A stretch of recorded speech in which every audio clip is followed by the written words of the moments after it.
Hello everyone, कैसे हैं आप? एकदम बढ़िया।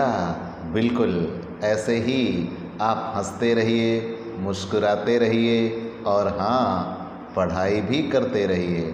प्यारे दोस्तों, हम आपके लिए अपने इस YouTube channel Digvijay commerce classes पर कॉमर्स के हर एक सब्जेक्ट की पूरी सीरीज़ लेके आ रहे हैं, जिसमें आपको एक तरफ से सारे रूल्स और उनके सारे प्रैक्टिकल क्वेश्चन 1 बाय 1 मिलते हैं। मतलब आपकी नियमित पढ़ाई होगी, ऑफलाइन या क्लासरूम पढ़ाई जैसा, उससे भी बेहतर पढ़ाई होगी। अब आपकी पूरी पढ़ाई आपकी शर्तों पर होगी। तो आप अगर कॉमर्स के स्टूडेंट हैं तो दिग्विजय कॉमर्स क्लासेस से जुड़िए। हमारे इस YouTube channel Digvijay commerce classes को सब्सक्राइब करिए, शेयर करिए और अपनी पढ़ाई को एकदम बिंदास तरीके से पूरा करिए। प्यारे दोस्तों, हम आपके लिए बीकॉम थर्ड ईयर के सबसे इम्पॉर्टेंट सब्जेक्ट इनकम टैक्स, कुछ विश्वविद्यालयों में ये बीकॉम सेकेंड ईयर में होगा। डॉक्टर राम मनोहर लोहिया अवध यूनिवर्सिटी में बीकॉम थर्ड ईयर में है। मुद्दा ये नहीं है किस ईयर में है, मुद्दा ये है सब्जेक्ट इनकम टैक्स। हम आपके लिए इनकम टैक्स की पूरी एक सीरीज़ लेके आ रहे हैं। अगर आप इनकम टैक्स 1 बाय 1 रेगुलर हमसे पढ़ना चाहते हैं तो आप हमसे पेड क्लास ले सकते हैं। पेड क्लास पाने के लिए आप हमारे व्हाट्सएप नंबर पर व्हाट्सएप करिए, आपको पेड क्लास की पूरी जानकारी दे दी जाएगी। तो चलिए हम आज की क्लास शुरू करते हैं। प्यारे दोस्तों, हमने अपने पिछले क्लास में भत्ता पढ़ा दिया था। भत्ता में फुल्ली टैक्सेबल अलाउंस पढ़ा दिया था, पार्टली एग्जेम्प्ट अलाउंस बताया था और उसमें ये चारे हम पूरी तरीके से डिस्क्राइब कर चुके हैं। मकान किराया भत्ता, आज उसी चेन को हमें आगे बढ़ाना है।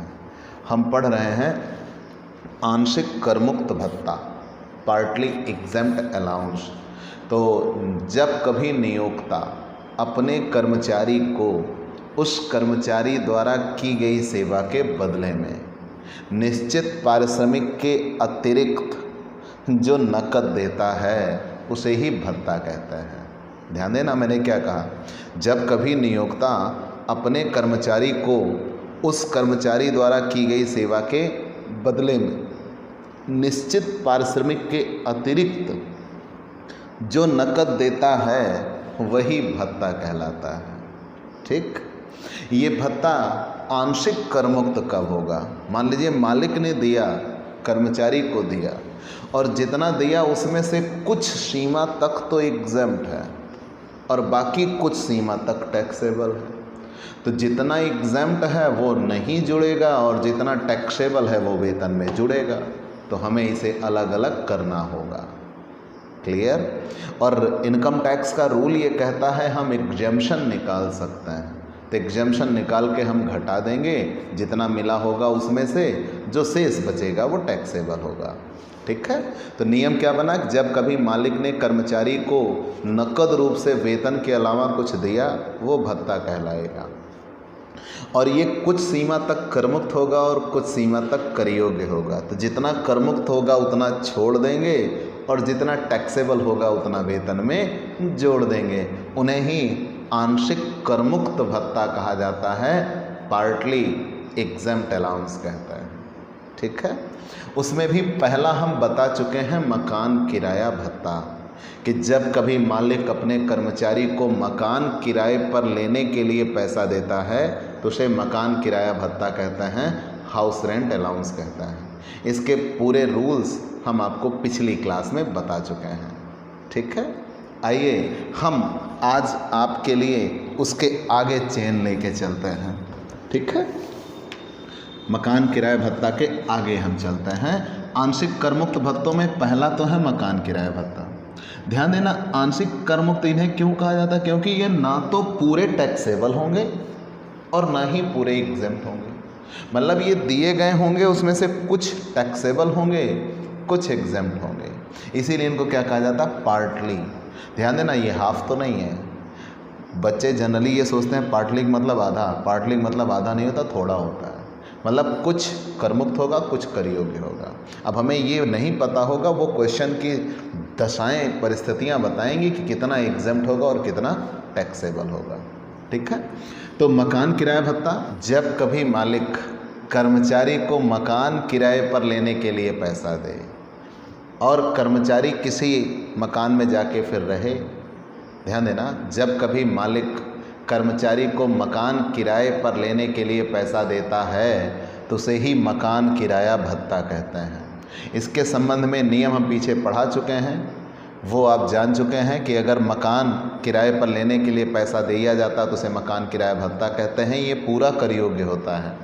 अगर कर्मचारी किसी ऐसे मकान में रह लेता है जहां उसे किराया नहीं चुकाना पड़ता, ये पूरा कर योग्य होता है। अगर कर्मचारी किसी ऐसे मकान में रहता है जहां उसे किराया तो चुकाना पड़ता है लेकिन वेतन के 10% से कम किराया चुकाना पड़ता है। इसकी कर मुक्ति मिलती है तब जब कर्मचारी किराया चुकाए और वेतन के 10% से ज़्यादा किराया चुकाए, और उसके लिए नियम हम आपको पढ़ा चुके हैं। Actual HRA received or rent paid by employ minus 10% of the salary और 40% ऑफ द सैलरी, अगर हम 4 महानगरों में नहीं आते हैं तो, और अगर 4 महानगरों में आते हैं तो 50% ऑफ द सैलरी। ठीक है, which ever is less equal exempt HRA आप पढ़ चुके हैं। ठीक है, ये तो फ्लैशबैक था, हमने आपको याद दिला दिया। आज हम आते हैं सबसे इम्पोर्टेंट नियमों में से एक, मनोरंजन भत्ता। मनोरंजन भत्ता, मनोरंजन भत्ता, एंटरटेनमेंट अलाउंस। मनोरंजन भत्ता कहते किसे हैं?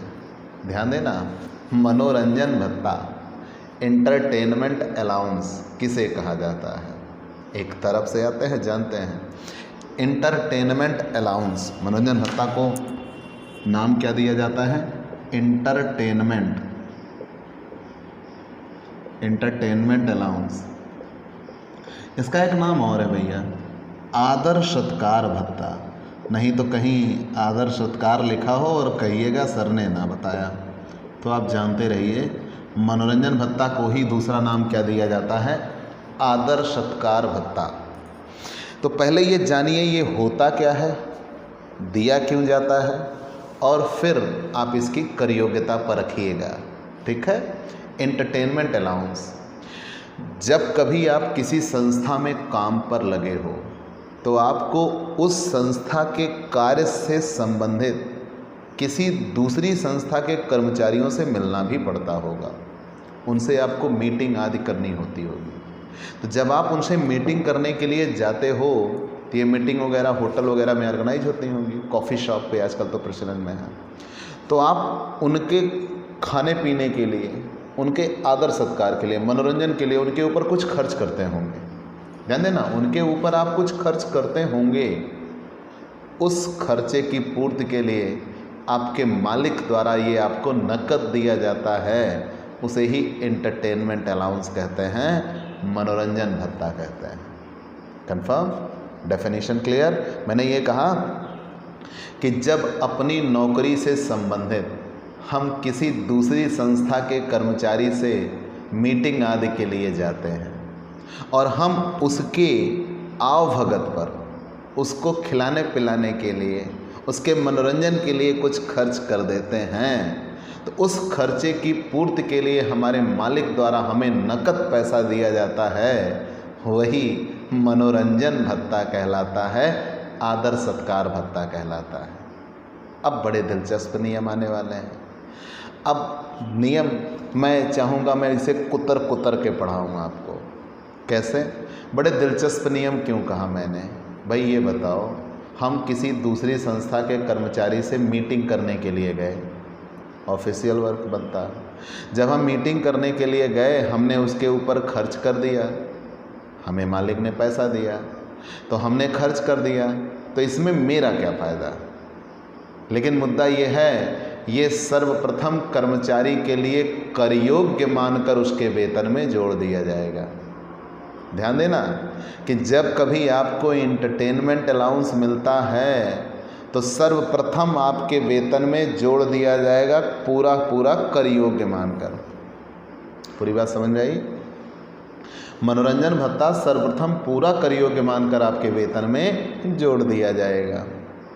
बाद में यदि अगर आप सरकारी कर्मचारी हो तो आपको मनोरंजन भत्ते की छूट मिलती है धारा 16 के अंतर्गत, या यूँ कह लीजिए आगे चलकर आपको वेतन शीर्षक से जब कटौतियाँ पड़नी होगी उन कटौतियों में आपको मनोरंजन भत्ते की छूट मिलती है, बशर्ते आप सरकारी कर्मचारी हो। तो पूरा नियम क्या बना, ध्यान दीजिएगा, नहीं तो ऐसे रेत के जैसे स्लिप हो जाएगा।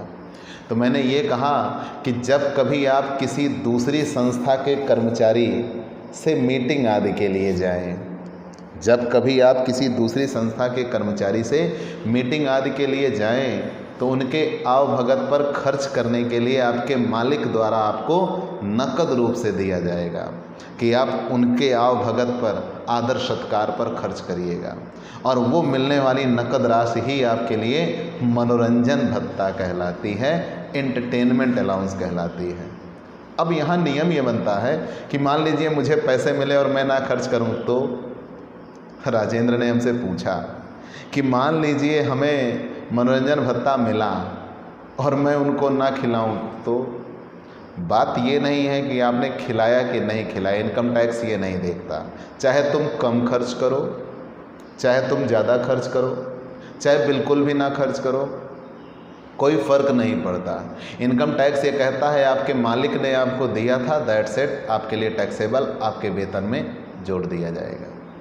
ठीक है, तो पूरा रूल क्या बना कि जब कभी हम किसी दूसरी संस्था के कर्मचारियों के आवभगत के लिए जाते हैं, जब कभी हम किसी दूसरी संस्था के कर्मचारियों के आवभगत के लिए जाते, मतलब उनसे मीटिंग आदि के लिए जाते हैं, तो उनसे मीटिंग के दौरान हमें उनकी आवभगत पर कुछ खर्च करना होता है।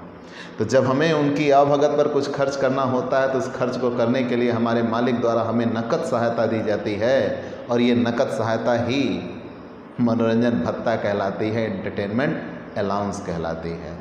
इसके संदर्भ में नियम यह है कि इसे सर्वप्रथम पूरा कर योग्य मानकर हमारे वेतन में जोड़ दिया जाता है।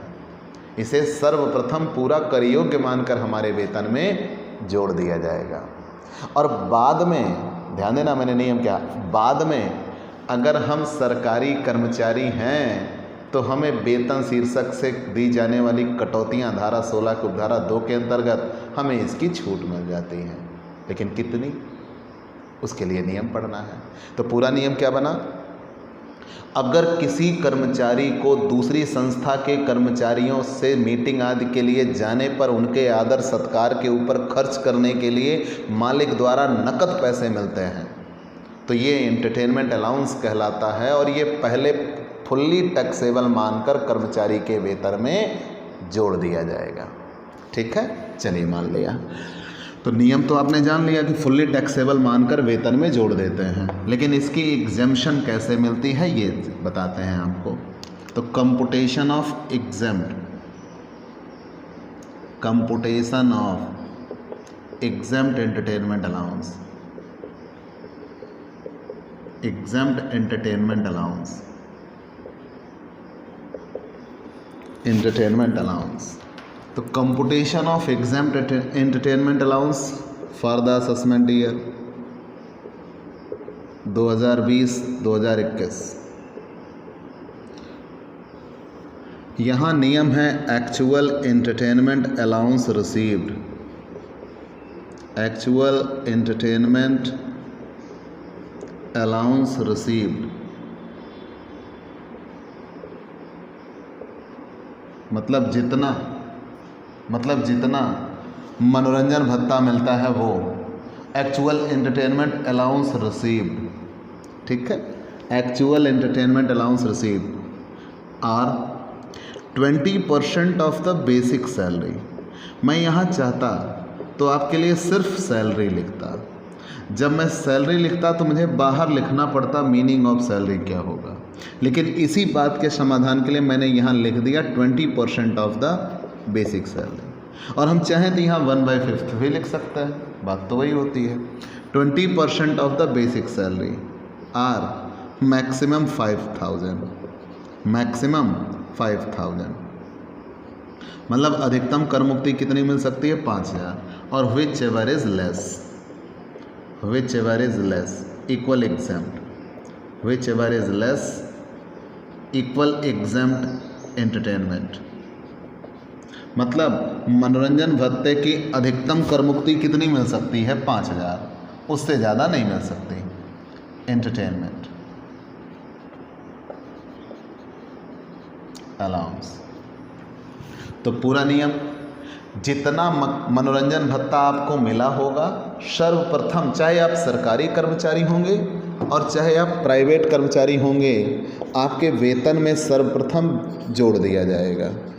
सर्वप्रथम आपके वेतन में जोड़ दिया जाएगा, पूरा पूरा जोड़ दिया जाएगा। बाद में ध्यान देना, मैंने नियम क्या कहा कि सर्वप्रथम आपके वेतन में मनोरंजन भत्ता जोड़ दिया जाता है। बाद में अगर आप सरकारी कर्मचारी होते हो तो जितना मनोरंजन भत्ता मिला वो, जितना मिला है वो, अथवा आपके वेतन का 20%, वेतन में केवल मूल वेतन आएगा। तो हम बाहर लिख भी सकते हैं मीनिंग ऑफ सैलरी केवल बेसिक सैलरी, सिर्फ बेसिक सैलरी, इसमें कोई भत्ता ऐड नहीं होता, कोई अलाउंस ऐड नहीं होता, कुछ नहीं, मतलब सिर्फ और सिर्फ मूल वेतन, मूल वेतन का 20% और मैक्सिमम 5,000। दोनों में, तीनों में जो सबसे कम होगा वही उतना एग्जेम्प्ट होगा। मान लो ये ज़्यादा है, ये ज़्यादा है, तो 5,000 एग्जेम्प्ट हो जाएगा। तो मतलब अधिकतम मनोरंजन भत्ता कितना करमुक्त हो सकता है? 5,000। उससे ज़्यादा मनोरंजन भत्ता करमुक्त नहीं हो सकता, ठीक है। लेकिन किसके लिए? सरकारी कर्मचारी के लिए। पहले इनके लिए भी पूरा कर योग्य मानकर वेतन में जोड़ देंगे, बाद में जितना करमुक्त होगा उतना घटा देंगे। कब? धारा 16 की उपधारा 2 के अंतर्गत जब छूट दी जाएगी मनोरंजन भत्ते की, तब याद रहिएगा। तो मनोरंजन भत्ता पूरा नियम आपको समझ में आया? फिर से जान लीजिए कि जब कभी कर्मचारी किसी दूसरी संस्था के कर्मचारी के साथ मीटिंग आदि के लिए जाए तो उसके आवभगत आदर सत्कार पर खर्च करने के लिए उसके मालिक द्वारा उसको कुछ नकद सहायता दी जाती है, कुछ दूसरी संस्था के कर्मचारी को कुछ खिला पिला देना ताकि आपका काम हो जाए। तो जब उसको आप खिलाने पिलाने के लिए नकद पैसा मिल जाता है कर्मचारी को, तो वो उसके लिए एंटरटेनमेंट अलाउंस कहलाता है, मनोरंजन भत्ता कहलाता है। वो खर्च करे ना करे, कम करे ज़्यादा करे, डोंट केयर, पूरा पूरा कर योग्य मानकर सर्वप्रथम उसके वेतन में जोड़ देते हैं। बाद में अगर कर्मचारी सरकारी कर्मचारी हुआ तो उसके लिए करमुक्ति मिलती है, और अधिकतम कितनी करमुक्ति मिलती है? 5,000। लेकिन करमुक्ति का नियम क्या है? ये actual entertainment allowance receive or 20% of the basic salary or maximum 5,000। तीनों में जो कम होगा वो करमुक्त होगा, और जो शेष बच जाएगा करयोग तो हो ही चुका है, पहले ही हम जोड़ चुके हैं, कंफर्म। तो इसमें फिर से घटाने की हमें कोई ज़रूरत नहीं पड़ती, ठीक है। हम अगले नियम पर चलते हैं, अगले नियम पर चलते हैं। ये इतना समझ में आ चुका है, आप स्क्रीनशॉट ले सकते हैं, बिल्कुल।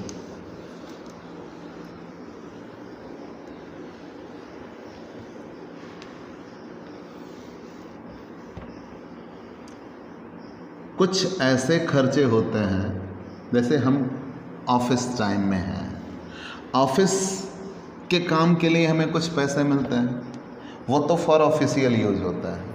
लेकिन कुछ हमारे व्यक्तिगत खर्चे होते हैं। भाई हम अपना दैनिक जीवन यापन कहाँ कर रहे हैं? ऑफिस में।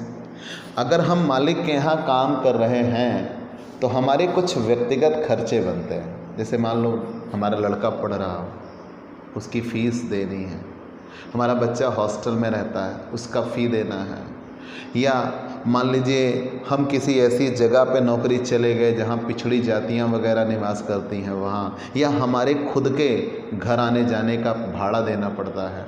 तो इन सब के लिए भी मालिक तरह तरह से आपको नकद पैसे देता है।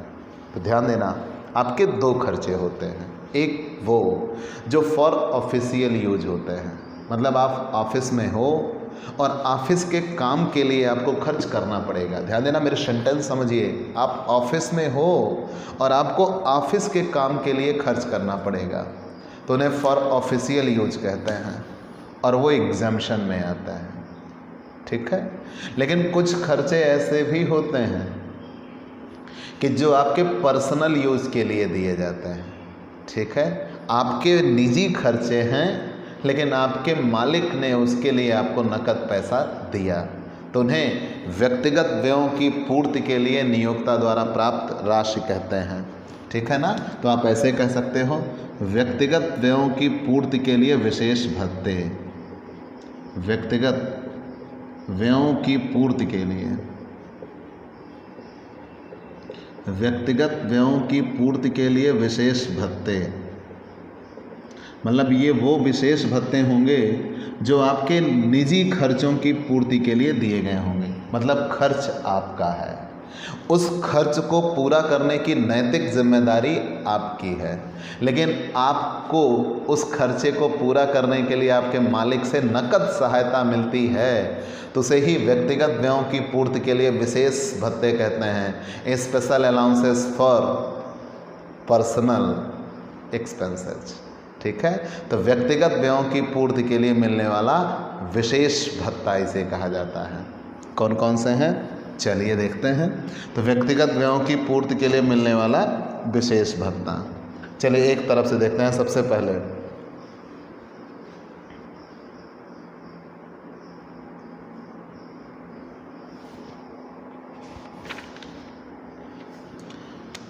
व्यक्तिगत व्ययों की पूर्ति के लिए विशेष भत्ते, तो अब यहाँ 2 तक आप पढ़ चुके थे, ये 3 छात्रावास शिक्षा भत्ता।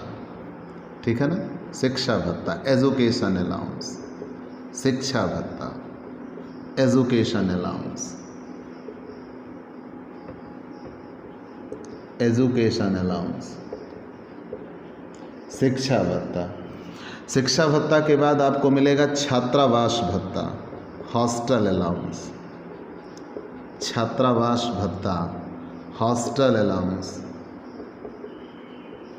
ठीक, हॉस्टल अलाउंस। कौन कौन सा मिला, एजुकेशन अलाउंस, हॉस्टल अलाउंस। फिर यहाँ आपको मिलेगा यातायात भत्ता, ट्रांसपोर्ट अलाउंस। ध्यान देना, इंग्लिश जरूरी है। यातायात भत्ता, transport allowance, transport allowance must है इंग्लिश, ट्रांसपोर्ट अलाउंस। यातायात भत्ता के बाद भूमिगत भत्ता, अंडरग्राउंड अलाउंस, भूमिगत भत्ता, अंडरग्राउंड अलाउंस, अंडरग्राउंड अलाउंस।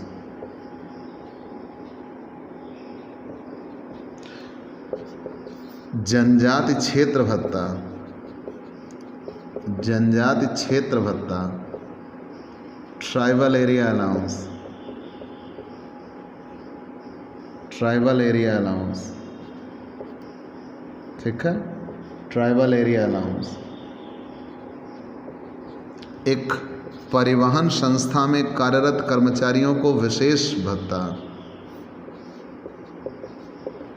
परिवहन संस्था में कार्यरत कर्मचारियों को विशेष भत्ता।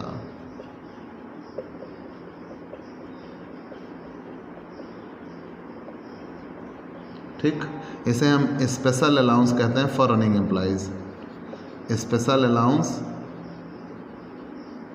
For running employees.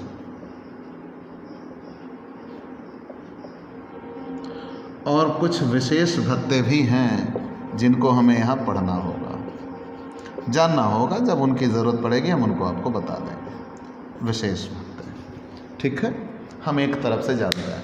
हमने पहले नाम गिना दिया ताकि आपको आसानी हो सके। आंशिक करमुक्त भत्ता इन्हें क्यों कहते हैं, मैंने पहले ही बताया था, क्योंकि ये मालिक द्वारा कर्मचारी को दिए जाते हैं और इनकी कुछ सीमा करमुक्त होती है। ध्यान देना, नियम यह है कि इनकी कुछ सीमा करमुक्त होती है, इसीलिए इनको करमुक्त भत्ता कहा जाता है, आंशिक करमुक्त भत्ता कहा जाता है। जितना करमुक्त होगा उतना घटा देंगे, जो शेष बचेगा वो टैक्सेबल होगा। इतना तो हमने जान लिया। लेकिन इसमें सबसे पहले कौन मिला, मकान किराया भत्ता, हाउस रेंट अलाउंस, वो हम पूरा डिस्क्राइब कर चुके हैं। मनोरंजन भत्ता मिला, वो हम पूरा डिस्क्राइब कर चुके। अब कुछ ये आपके निजी खर्च थे, मकान किराया भत्ता, लेकिन उसको उसमें इन्वॉल्व किया गया क्योंकि आप वहाँ रहिएगा तभी आप कार्य कर पाइएगा।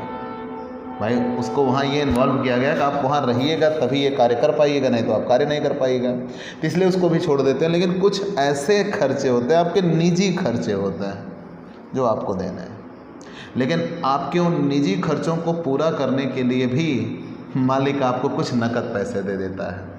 भाई बच्चा आपका पढ़ रहा है तो फीस देने की जिम्मेदारी किसकी है? आपकी है, चाहे पढ़ाओ चाहे ना पढ़ाओ, लेकिन फिर भी आपका मालिक आपको नकद पैसे देता है, ठीक है वो। तो ऐसे ही कई ऐसी नकद प्राप्तियां होंगी जो मालिक से आपको मिलेंगी, और ये आपके व्यक्तिगत खर्चों के लिए होंगी। तो व्यक्तिगत व्ययों की पूर्ति के लिए विशेष भत्ते, special allowances for personal uses expense. तो व्यक्तिगत व्ययों की पूर्ति के लिए मिलने वाले विशेष भत्ते आपके निजी खर्चे हैं, लेकिन उन खर्चों को पूरा करने के लिए आपके मालिक से आपको नकद सहायता मिल रही है। सबसे पहला है शिक्षा भत्ता। ध्यान देना, अभी कर्मचारी भी पढ़ेगा, उसका अलग है, अभी यहाँ कर्मचारी के बच्चे पढ़ेंगे। तो कर्मचारियों के बच्चों को पढ़ने के लिए, ध्यान देना मैंने बच्चे नहीं कहा, बच्चों कहा, कर्मचारी के बच्चों को पढ़ने के लिए मालिक द्वारा नकद सहायता दी जाती है, उसे शिक्षा भत्ता कहते हैं। नियम याद हुआ? कर्मचारी के बच्चों को पढ़ने के लिए मालिक द्वारा नकद सहायता दी जाती है। जितने आर्मी आदि वाले में होंगे उनको साल में एक बार 30,000, 40,000, 50,000 रुपये पढ़ने के लिए मिलता है, बच्चों को पढ़ने के लिए, कि बच्चों को पढ़ाने के लिए आपको इतना पैसा मिला ट्यूशन फीस के तौर पर। तो लेकिन आप जानते रहिए कि जब कभी मालिक, ऐसे मान लीजिए 2 नंबर में आ जाए शिक्षा भत्ता, तो आप क्या लिखिएगा? तो जब कभी मालिक अपने कर्मचारी के बच्चों को पढ़ाने के लिए कुछ नकद सहायता देता है तो उसे ही शिक्षा भत्ता कहते हैं। नियम क्लियर? कि जब कभी मालिक अपने कर्मचारी के बच्चों को पढ़ाने के लिए नकद सहायता देता है तो उसे शिक्षा भत्ता कहते हैं। और ये 100 रुपये प्रति माह प्रति बच्चा, अधिकतम 2 बच्चों तक कर मुक्त होगा। नियम क्या बना? मैंने आपसे क्या कहा? 100 रुपये प्रति माह, 100 रुपये पर मंथ, 100 रुपये प्रति माह और पर चाइल्ड, प्रति बच्चा। और मैक्सिमम कितने बच्चों के लिए कर मुक्त होगा? मैक्सिमम 2 चाइल्ड, अधिकतम 2 बच्चों के लिए कर मुक्त होगा। तो पूरा नियम क्या बना कि शिक्षा भत्ता जब कभी मालिक अपने कर्मचारी के बच्चों को पढ़ने के लिए आपको नकद सहायता देता है तो उसे ही शिक्षा भत्ता कहते हैं। और शिक्षा भत्ता 100 रुपये प्रति माह प्रति बच्चा कर मुक्त है। और अधिकतम कितने बच्चों के लिए कर मुक्ति मिलेगी? 2 बच्चों के लिए। तो 100 रुपये प्रति माह प्रति बच्चा कर मुक्त है, 100 रुपये प्रति माह प्रति बच्चा कर मुक्त है। और अधिकतम कितने बच्चों के लिए कर मुक्त होगा? 2 बच्चों के लिए। अधिकतम कितने बच्चों के लिए कर मुक्त होगा? 2। अच्छा, यहाँ नियम बना कि मान लीजिए आपको 3 बच्चों के लिए पैसे मिलते हैं तो, और तीनों के लिए 200 रुपये मिलते हैं, 300 रुपये मिलते हैं, आप कुछ भी 150 रुपये मिलते हैं, तब आप क्या करोगे? तो पहले बच्चे के लिए 150 मिला, आपने नियम क्या कहा? 100 रुपये कर मुक्त, 50 करिए। दूसरे बच्चे के लिए आपको 150 मिला, 100 रुपये कर मुक्त, 50 करिए। तीसरे बच्चे के लिए आपको 150 मिला, एक भी कर मुक्त नहीं, पूरा करिए। ठीक। लेकिन यहीं पे एक विचित्र नियम आपके सामने आता है। क्या?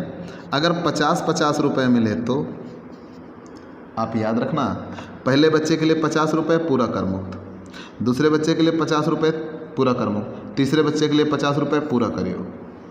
अब यहाँ अगर आप ये सोचते हैं कि अधिकतम कर मुक्ति कितनी मिल सकती है? 200, और यहाँ आपको कर मुक्ति केवल कितनी मिल रही है? 100।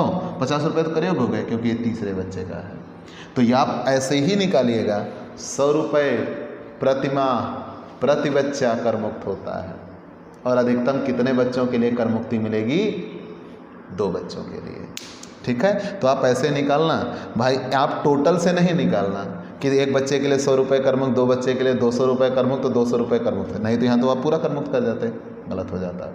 तो याद रखिए नियम क्या बना, मैंने क्या बताया कि शिक्षा भत्ता किसे कहते हैं? जब कभी मालिक अपने कर्मचारी के बच्चों को पढ़ने के लिए नकद सहायता देता है तो उसे शिक्षा भत्ता कहते हैं। और ये 100 रुपये प्रति माह प्रति बच्चा और अधिकतम कितने बच्चों के लिए करमुक्त होता है? 2 बच्चों के लिए। तो इसकी करमुक्ति हम कैसे निकालेंगे? कितना मिला उसमें से कितना करियो, कितना करमुक्त, कितना मिला कितना करमुक्त, कितना करियो, कितना मिला कितना करमुक्त, कितना करियो, मतलब प्रति बच्चे के हिसाब से हम निकालेंगे और प्रति माह के हिसाब से निकालेंगे, टोटल के हिसाब से नहीं निकाला जाता, नहीं तो आप गलत कर जाइएगा। जैसे यहाँ देखिए, आप 150 रुपये मिल रहा था तो आप सोचते 450, 200 करमुक्त हो गया, बाकी करियो ठीक है। लेकिन यहाँ सोचते कि 150 ही मिल रहा है, 200 करमुक्त, तो पूरा करमुक्त हो जाता, फिर करियो कुछ ना होता। तो ऐसा नहीं होगा। पहले बच्चे के लिए 50 है करमुक्त, दूसरे बच्चे के लिए 50 है करमुक्त, तीसरे बच्चे की करमुक्ति नहीं मिलेगी, करियो ठीक। तो 100 रुपये प्रति माह प्रति बच्चा और अधिकतम 2 बच्चों के लिए करमुक्त होता है। ठीक है, नियम जान लिया आपने। हम अगले नियम पर आते हैं, छात्रावास भत्ता। आपने बच्चे को पढ़ा लिया, अब बच्चे को कहीं हॉस्टल में रखेंगे तब क्या होगा? मान लीजिए कर्मचारी का बच्चा किसी हॉस्टल में रहता है, ध्यान दीजिएगा। मान लीजिए कर्मचारी का बच्चा उच्च शिक्षा के लिए, पढ़ाई के लिए किसी हॉस्टल में रहता है, तो हॉस्टल में रहने के लिए भी मालिक द्वारा उसको नकद सहायता दी जाती है कि अपने बच्चे को हॉस्टल में रख दो। ध्यान देना, मैंने नियम क्या कहा कि यदि कर्मचारी का बच्चा हॉस्टल में रहता है तो हॉस्टल में रहने के लिए भी मालिक द्वारा नकद सहायता दी जाती है कि अपने बच्चे को हॉस्टल में रख दो, वहीं रह के पढ़ाई करें। और जितना दिया जाएगा वो कितना भी दिया जा सकता है, 1000, 2000, 10,000 दिया जा सकता है, वो आपकी जॉब पे डिपेंड है, वो उसकी कोई लिमिट नहीं है। वो हो सकता है ना ही दिया जाए, हो सकता है बहुत ज़्यादा दिया जाए, वो यहाँ मैटर नहीं है कि दिया कितना गया, मैटर यहाँ एग्जेम्प्ट कितना होगा। ठीक है, मैटर यहाँ है एग्जेम्प्ट कितना होगा। ऐसा ही सेम कहानी है शिक्षा भत्ता में, आपको कितना दिया जा रहा है ये मायने नहीं रखता, आपको 100, 200, 1000, 2000, लाख, 2 लाख भी दिया जा सकता है, एग्जेम्प्ट कितना है मायने ये रखता है। ठीक है, तो जब कभी कर्मचारी का बच्चा छात्रावास में रहता है, हॉस्टल में रहता है, और कर्मचारी के बच्चे को हॉस्टल में रहने के लिए मालिक द्वारा नकद सहायता दी जाती है तो वह भी करमुक्त होती है। लेकिन कितना? 300 रुपये प्रति माह प्रति बच्चा, और अधिकतम कितने बच्चों के लिए करमुक्ति होगी? 2 बच्चों के लिए। और सेम वैसे ही वैल्यूएट करेंगे हम पर चाइल्ड के हिसाब से, पर मंथ के हिसाब से। पहले बच्चे के लिए जितना मिला होगा उसमें से 300 करमुक्त, दूसरे बच्चे के लिए जितना मिला होगा उसमें से 300 रुपये करमुक्त, और तीसरे बच्चे के लिए एक भी करमुक्ति नहीं होगी। तो 300 रुपये प्रति माह प्रति बच्चा और अधिकतम कितने बच्चों के लिए? 2 बच्चों के लिए करमुक्त होता है। और यहाँ एक शब्द होगा तक, 300 रुपये प्रति माह तक करमुक्त होता है। मान लो 200 रुपये ही मिले हैं तो 200 करमुक्त हो गए, ठीक है। और मान लो 400 मिले हैं तो 300 करमुक्त हो गए, बचे 100 प्रयोग। तो नियम क्या बना? अगर कर्मचारी का बच्चा किसी हॉस्टल में रहता है तो हॉस्टल में रहने के लिए उसके मालिक द्वारा उसको नकद सहायता दी जाती है कि अपने बच्चे को हॉस्टल में रख दो, और ये मिलने वाली नकद सहायता छात्रावास भत्ता कहलाती है। और ये 300 रुपये प्रति माह प्रति बच्चा तक करमुक्त होता है, और अगर उससे अधिक है तो करयोग। और अधिकतम कितने बच्चों के लिए करमुक्त होता है? 2 बच्चों के लिए। यातायात भत्ता, ट्रांसपोर्ट अलाउंस, मैंने बार बार कहा है इंग्लिश ज़रूर याद रखिएगा, क्योंकि यातायात भत्ता नाम से और भी हो सकते हैं, लेकिन इंग्लिश शब्द पढ़ के ही क्वेश्चन सॉल्व होगा। ट्रांसपोर्ट शब्द से ही सॉल्व करेंगे, ट्रांसपोर्ट, नहीं तो आगे सवारी या कार भत्ता मिलेगा, कॉन्वेंस और कार अलाउंस, और यात्रा भत्ता भी मिलेगा, ट्रैवलिंग अलाउंस। तो वहाँ कोई भी नाम इस्तेमाल किया जा सकता है, लेकिन एट द एंड हम क्वेश्चन इंग्लिश पढ़ के सॉल्व करेंगे। तो ट्रांसपोर्ट अलाउंस, ठीक। तो यातायात उसके लिए भी लिखा जा सकता है, तो नियम उससे नहीं बनेगा, नियम इससे बनेगा, ट्रांसपोर्ट अलाउंस। तो मान लीजिए कर्मचारी को घर से ऑफिस, भाई घर हो ऑफिस भी तो पहुंचोगे, हमारे HL में कर्मचारियों के लिए बसें चलाई जाती हैं।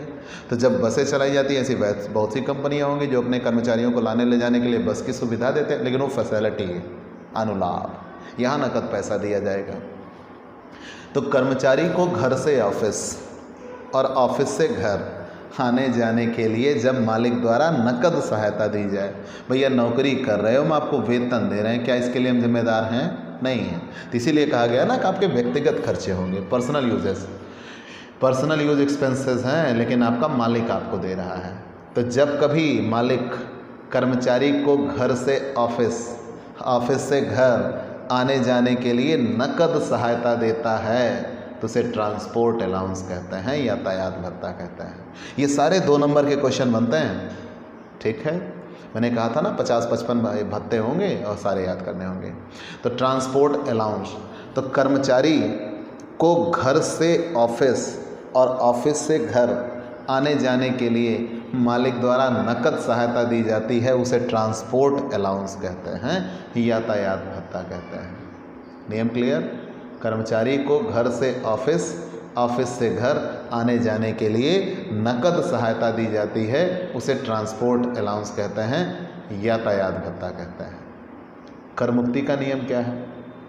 अगर वो सामान्य कर्मचारी है, ध्यान देना, अगर वो सामान्य कर्मचारी है मतलब चल फिर सकता है, देख सकता है, अगर वो सामान्य कर्मचारी है तो उसे 1600 रुपये प्रतिमाह तक कर मुक्ति मिलेगी। कितना एग्जाम्प्ट होगा? 1600 रुपये प्रतिमाह तक कर मुक्त होगा। मतलब मान लो उसे हर महीने 2000 मिलते हैं तो 1600 रुपये कर मुक्त हो जाएंगे, बचेंगे 400, वो कर योग्य हो जाएंगे। और मान लो उसे 1500 रुपये ही मिलते हैं तो पूरे कर मुक्त हो जाएंगे। तो नियम इसीलिए तक शब्द का इनकम टैक्स में बहुत इस्तेमाल है, ठीक। तक का मतलब क्या है? इससे नीचे है तो पूरा कर मुक्त, उससे ऊपर है तो उतना, ठीक है। तक शब्द का क्या मतलब है? उसके नीचे होगा तो पूरा, उसके ऊपर है तो उतना, ठीक है। तो यातायात भत्ता नियम समझ में आया?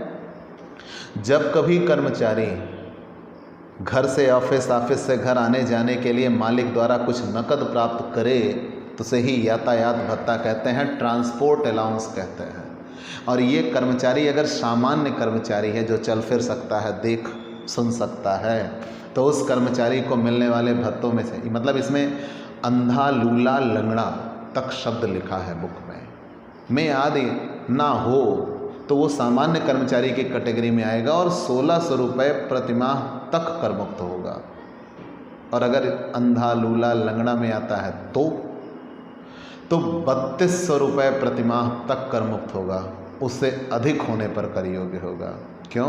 जनरली ये माना जाता है कि इनके व्यक्तिगत खर्चों में वृद्धि होती है, इनके व्यक्तिगत खर्चे ज़्यादा पड़ते हैं, ठीक। तो अगर वो सामान्य कर्मचारी है तो 1600 रुपये प्रतिमाह तक कर मुक्त होगा।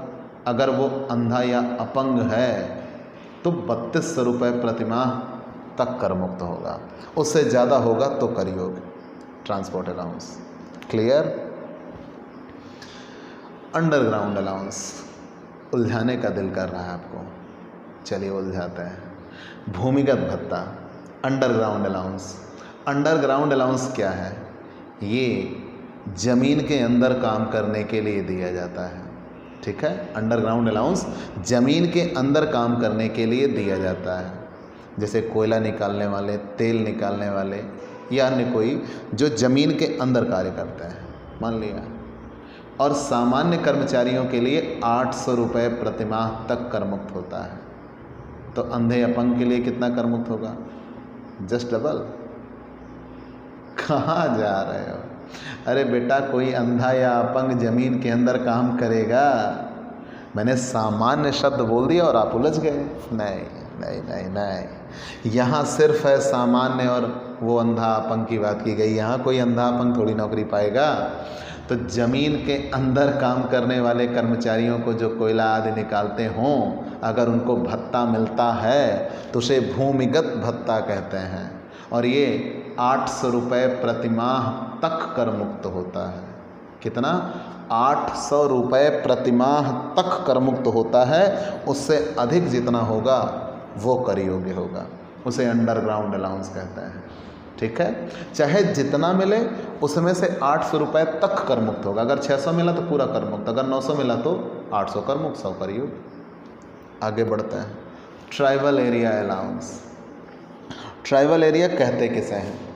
कुछ निर्दिष्ट क्षेत्र दिए गए हैं, कुछ निर्दिष्ट क्षेत्र दिए गए हैं। जैसे यहाँ पर नाम दिया गया है मध्य प्रदेश, तमिलनाडु, उत्तर प्रदेश, कर्नाटक, त्रिपुरा, असम, पश्चिम बंगाल, बिहार और उड़ीसा के कुछ ऐसे क्षेत्र हैं जहाँ पे पिछड़ी जातियाँ निवास करती हैं, जनजातियाँ जिन्हें हम कहते हैं। तो अगर वहाँ पे जनजातियाँ निवास करती हैं और वहाँ पे हमारी ड्यूटी लगा दी गई, तो वहाँ कार्य करने के दौरान हमें कुछ कठिनाइयाँ पड़ेंगी, तो वहाँ पे कार्य करने के लिए हमें नकद सहायता दी जाएगी। तो वो जनजाति क्षेत्र भत्ता कहलाता है, ट्राइबल एरिया अलाउंस कहलाता है। और याद रखिएगा, मतलब वहाँ स्पेशल ये नाम लिखा होगा कौन कौन से, पश्चिम बंगाल में आ रहा होगा, तमिलनाडु, उत्तर प्रदेश, कर्नाटक, त्रिपुरा, असम, मध्य प्रदेश, ठीक है, उड़ीसा के कुछ क्षेत्र हैं जहाँ जनजातियाँ निवास करती हैं। तो वहाँ अगर काम करने के लिए आप जाते हो तो वहाँ काम करने के लिए आपको भत्ता दिया जाएगा। उस भत्ते को ट्राइबल एरिया अलाउंस कहते हैं, जनजाति क्षेत्र भत्ता कहते हैं, और ये 200 रुपये प्रतिमाह तक कर मुक्त होता है। 200 रुपये से जितना अधिक होगा उतना कर योग्य होगा, तो ये आप ज़रूर याद रखिएगा। 200 रुपये प्रतिमाह तक कर मुक्त होता है, 200 रुपये से अधिक होता है तो जितना अधिक होता है उतना कर योग्य होता है। कंफर्म। हम अगले पर चलते हैं, परिवहन संस्था में कार्यरत कर्मचारियों को विशेष भत्ता। परिवहन संस्था में कार्यरत कर्मचारियों को विशेष भत्ता, ऐसे कर्मचारी जो ट्रांसपोर्ट इंस्टीट्यूट में हैं, मतलब जैसे रेलवे हुआ, बस हुआ, एयरलाइंस हुआ, ठीक है, मतलब जो यात्रियों को लाने ले जाने का काम करते हैं उन्हें हम ट्रांसपोर्ट में कहेंगे। अब आप कैसे जानिएगा, क्वेश्चन लिखा होगा, जैसे लिखा हो कि मिस्टर तनेजा कोई नाम ले सकता है, जैसे लिखा हो मिस्टर तनेजा रेलवे में गार्ड के पद पर हैं, तो तुरंत आपका माथा ठनक जाना चाहिए कि रेलवे में गार्ड हैं, मतलब वो परिवहन संस्था में कार्यरत कर्मचारी हैं। लिखा हो रेल के ड्राइवर हों या पायलट हों, तो आप जान जाइएगा वो परिवहन संस्था में कार्यरत कर्मचारी है। तो कोई ऐसा कर्मचारी जो परिवहन संस्था में कार्यरत कर्मचारी है, तो परिवहन संस्था में कार्यरत कर्मचारियों को कुछ विशेष भत्ते मिलते हैं। मतलब ये वो संस्था होती है जो यात्रियों को लाने ले जाने का काम करती है। तो अगर परिवहन संस्था में कार्यरत कर्मचारियों को ड्यूटी करते समय उसके निजी व्ययों की पूर्ति के लिए कुछ भत्ते दिए जाते हैं। ध्यान देना, मैंने नियम क्या बताया, परिवहन संस्था में कार्यरत कर्मचारियों को ड्यूटी करते समय उनके व्यक्तिगत व्ययों की पूर्ति के लिए कुछ विशेष भत्ते दिए जाते हैं। और वो अगर भत्ता मिला तो कुछ करमुक्त होगा, कुछ कर योग्य होगा, और वही हमें जानना है कितना करमुक्त होगा और कितना कर योग्य होगा। ठीक, तो मैंने पूरा नियम क्या बताया, परिवहन संस्था में कार्यरत कर्मचारियों को ड्यूटी करते समय उनके व्यक्तिगत कर्तव्यों की पूर्ति के लिए कुछ नकद सहायता दी जाती है। तो परिवहन संस्था में कार्यरत कर्मचारियों को विशेष भत्ता। परिवहन संस्था में कार्यरत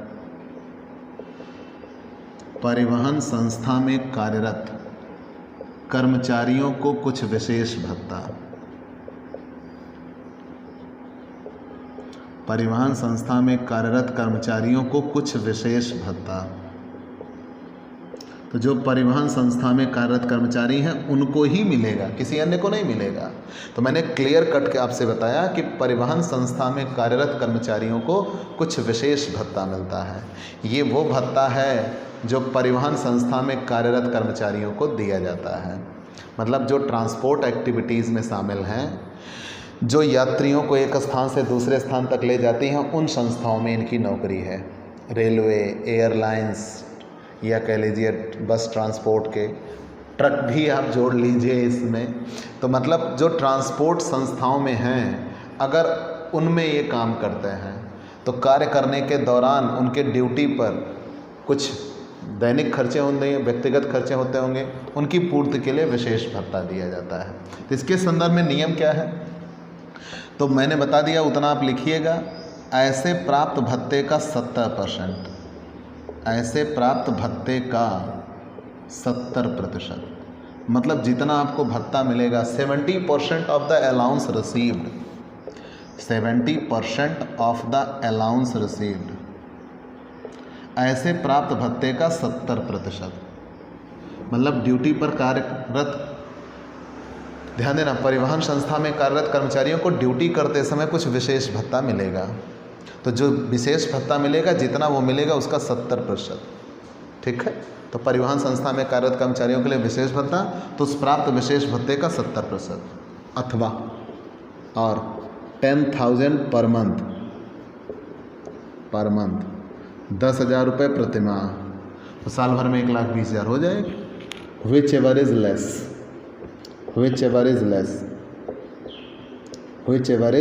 लेस इक्वल एग्जेम्प्ट, मतलब नियम क्या बना, ऐसे प्राप्त भत्ते का 70% अथवा 10,000 रुपये प्रति माह, दोनों में जो कम होगा वो कर मुक्त होगा, और जो शेष बच जाएगा, मान लीजिए कर मुक्ति आ गई तो टैक्सेबल कैसे निकलेगा, कर मुक्ति आ गई तो टैक्सेबल कैसे निकलेगा, रिसीव्ड मतलब जितना मिला माइनस एग्जेम्प्ट, कर मुक्त आ गया तो जितना मिला है में से जितना कर मुक्त होगा घटा देंगे, शेष जो बचेगा वो कर योग्य होगा।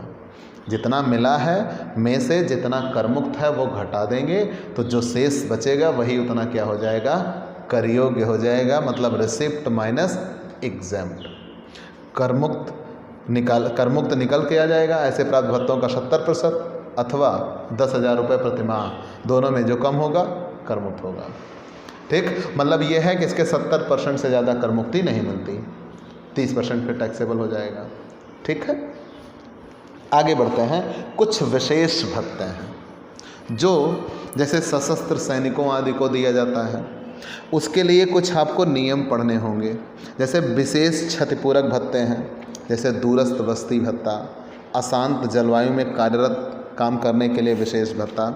तो जहाँ पे ये आपका लेसन समाप्त हो रहा है, ध्यान देना बेटा, जहाँ पे ये आपका लेसन समाप्त हो रहा है, लेसन के समाप्त होने पर वहीं पर ये आपके लिए एक चार्ट जैसा बनाया हुआ है। ये देखिएगा, एक चार्ट बना हुआ है आपकी किताब में, ठीक है, दिख गया, बिल्कुल। तो जहाँ पे ये लेसन समाप्त हो रहा है वहीं पे ये चार्ट बना हुआ है। व्यक्तिगत व्ययों के लिए विशेष भत्ता, तो जितने हमें मिलते जाएंगे एग्जाम्पल सॉल्व करते समय या क्वेश्चन सॉल्व करते समय, वो हम बताते चलेंगे। कुछ ऐसे हैं जो हम आपको बताते हैं, जो मस्ट हैं, क्वेश्चन उसके मिलते हैं। जैसे सियाचिन क्षेत्र, ये दुनिया का सबसे अधिक विवादित क्षेत्र है, भारत और चीन की सीमा पर है सियाचिन।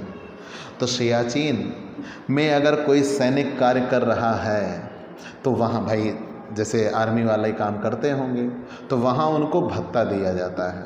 तो जितना भत्ता दिया जाता है उस प्राप्त भत्ते का 7,000 रुपये प्रति माह तक कर मुक्त होता है। उससे ज़्यादा दिया जाएगा तो वो कर योग्य होगा। और इतना तो मैं जानता हूँ, वो जोड़ घटा के लगभग 35,000 रुपये प्रति माह तक दिया जाता है, ठीक है।